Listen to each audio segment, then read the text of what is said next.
नमस्कार दोस्तों। आपका स्वागत करता हूं आप ही के यूट्यूब चैनल में।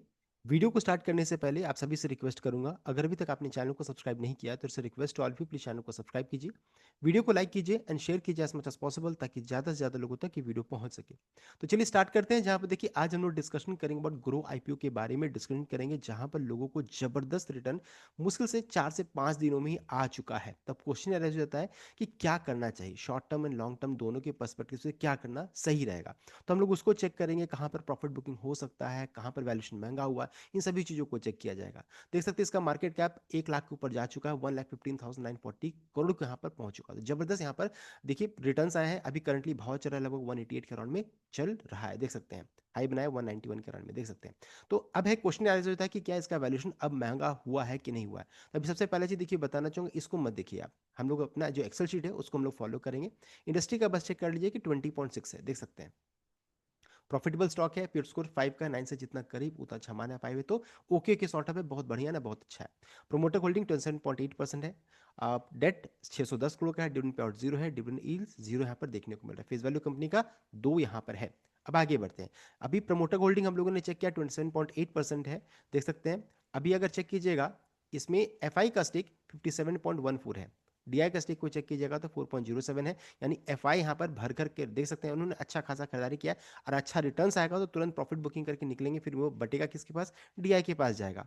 पब्लिक के पास भी थोड़ा यहाँ पर जा सकता है। पब्लिक का स्टेक चेक कीजिएगा तो 10.98 है। पब्लिक में भी चेक कीजिएगा तो देख सकते हैं यहाँ पर ग्रो का नाम है, जो अनक्लेम शेयर्स 5.64%, यानी कि पब्लिक के पास कितना शेयर्स है, मुश्किल से कह सकते हैं 5%, या फिर हो सकता है मुश्किल से 6% यहाँ पर है। अभी यहाँ पर मान लीजिए अगर आप दौड़ करके खरीदते हैं तो फंसेगा कौन, पब्लिक यहाँ पर ज़्यादा फंसने का चांसेस, बिकॉज उनको इस शेयर को देख रहे हैं, लग रहा है कि अरे थोड़ा सा ले लिए रहते तो प्रॉफिट आ सकता था। तो अब थोड़ा सा यहाँ पर कॉशियस वे में ट्रेड करना जरूरी है। बिकॉज रीजन क्या है कि देखिए इशू प्राइस इसका 100 रुपये का था, 100 रुपीज़ का इसका इशू का प्राइस था। अभी अगर करंटली चेक कीजिएगा तो लगभग 189 के अराउंड में करंटली ये ट्रेड कर रही है। आपको अगर अलॉटमेंट मिला था तो 150 शेयर यहाँ पर आपको मिला था, तो आपको भी अच्छा, जिनको अलॉटमेंट मिला उनको तो बहुत अच्छा प्रॉफिट है। जिन्होंने खरीदा 112 रुपये में, 115 रुपये में, जिन्होंने उनको अच्छा खासा प्रॉफिट आ रहा है, तो सबको यहाँ पर प्रॉफिट आ रहा है। अब यहाँ पर ये सिचुएशन है कि क्या प्रॉफिट बुकिंग करें या फिर लॉन्ग टर्म के पर्सपेक्टिव से रखें, ये क्वेश्चन आ जा रहा है। तो उसके लिए देखिए सबसे पहले अगर चेक कीजिएगा तो इनके पीयर ग्रुप को पूरा चेक कीजिए। अगर सबसे कोई महंगा वैल्यूएशन में अगर छोटे टाइम फ्रेम में चेक कीजिएगा, यानी कि 5 दिन तो अभी 5 डेज हुआ ही है इसका लिस्टिंग का, अगर उस नहीं में चेक कीजिएगा तो पी बाई रेशियो काफी जोर से भागा है। साथ साथ अगर चेक कीजिएगा तो वैल्यूएशन वाइज मोतीलाल ओसवाल से काफी महंगा हो चुका है, 361 वाम से महंगा हो चुका है, नुवामा से महंगा हो चुका है, एंजल वन से महंगा हो चुका है, आईफल से महंगा हो चुका है। इंडो थाई को मत लीजिए आप। और यहाँ पर चेक कीजिएगा तो इंडस्ट्री से तो काफी महंगे वैल्यूएशन में ट्रेड कर रही है, तो थोड़ा सा यहाँ पर चिंता का विषय है अब, बिकॉज बहुत छोटे समय में भागा है। साथ ही साथ अगर चेक कीजिएगा तो जिस समय अनलिस्टेड मार्केट में ट्रेड कर रही थी उस समय इसका भाव देखिए 128 का था, क्रैश किया था 128 के अराउंड में था।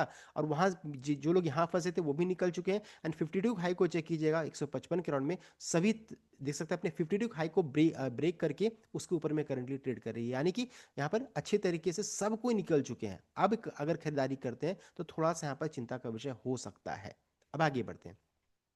हमारा जो शीट है उसको हम लोग चेक करेंगे।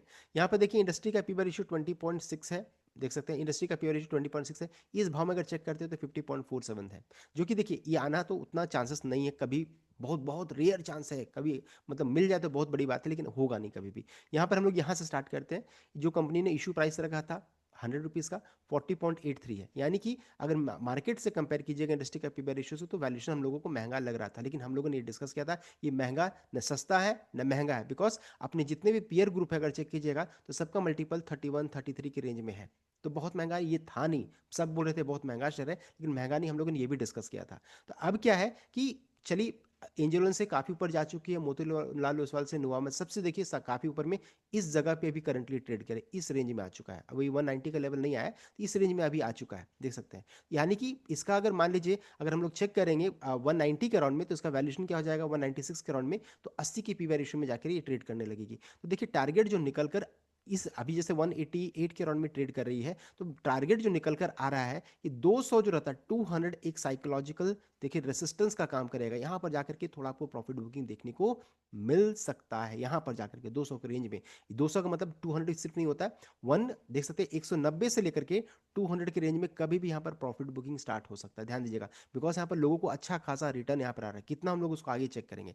महंगा एक स्टॉक कब होना स्टार्ट हुआ था, तो जब इसने अपने 52 हाई जो था ना 155 के रेंज में, जब इसको इसने तोड़ा तभी से थोड़ा महंगा होना स्टार्ट हो गया था। मुझे भी लगा था कि यहाँ पर प्रॉफिट बुकिंग होगा, लेकिन यहाँ भी प्रॉफिट बुकिंग नहीं हुआ है। लेकिन अब ऐसा लग रहा है कि 200 की रेंज में आते आते प्रॉफिट बुकिंग स्टार्ट हो जाना चाहिए, बिकॉज एक साइकोलॉजिकल रेसिस्टेंस है, साथ साथ वैल्यूएशन जो रहता है यहाँ पर कितना हो जाएगा, तो लगभग 80 से लेकर के 85 के रेंज में निकल कर आ रहा है, तो काफी हाई वैल्यूएशन में ये ट्रेड करने लगेगी, ध्यान दीजिएगा। एंड अगर मान लीजिए फिर भी तेजी बनता है तो 245 जो रहता है ये आपका देखिए प्राइस है, यहाँ पर जाकर के इसका पी रेशियो 100 का हो जाएगा, देख सकते हैं। तो देखिए भागने का तो 200 से लेकर के 250 तक का भी रेंज निकल कर आ रहा है, तो 100 का पी रेशियो भी टच कर सकती है, क्योंकि लीडर स्टॉक है, कहीं भी जा सकती है। लेकिन ये कहाँ तक जाएगा, क्या करेगा, अभी देखिए ब्लू स्काई जोन में ट्रेड करिए, ये जज करना बहुत मुश्किल है। लेकिन मेरे अनुसार 200 एक रेसिस्टेंस का काम कर सकता है। अब है कि क्यों, उसके पीछे रीजन क्या है, बिकॉज अगर चेक कीजिएगा तो लोगों को 5 दिनों के अंदर में 85 से 90% का प्रॉफिट ऑलरेडी आ चुका है। फूलते फूलते देखिए अचानक एफ आई गया, कोई भी बड़े इन्वेस्टर्स इसमें अगर प्रॉफिट बुकिंग करेंगे तो यहाँ पर अच्छा खासा फिर लॉस होने का चांसेस बन जाएगा, बिकॉज एक बार में नीचे जब गिरेगा ना तो फिर यहाँ पर से निकलना थोड़ा मुश्किल हो जाएगा। तो 85 से 90% का प्रॉफिट आ चुका है, कभी भी प्रॉफिट बुकिंग आ सकता है, इस चीज़ को ध्यान दीजिएगा। नेक्स्ट है, अभी मान लीजिए आपको अलॉटमेंट मिला तो मैं क्या करूँ। तो देखिए एक तो आपके पास ऑप्शन है कि ट्रेलिंग स्टॉप लॉस जरूर लगाइए, कि हाँ अगर मान लीजिए 190 का लेवल जाता है, 174 की रेंज में जाएगा तो मैं तो वहाँ पर इतना मैं बेयर करने के लिए तैयार हूँ, इतना लॉस होगा तो चलेगा। बिकॉज बिकॉज नीचे से चेक कीजिएगा तो आपको अच्छा खासा प्रॉफिट, ऊपर से चेक कीजिएगा तो 5 से 10% के लॉस में आप बुक कर रहे हैं इसको, तो कोई दिक्कत की बात नहीं है ट्रेलिंग स्टॉप लॉस रहने पे।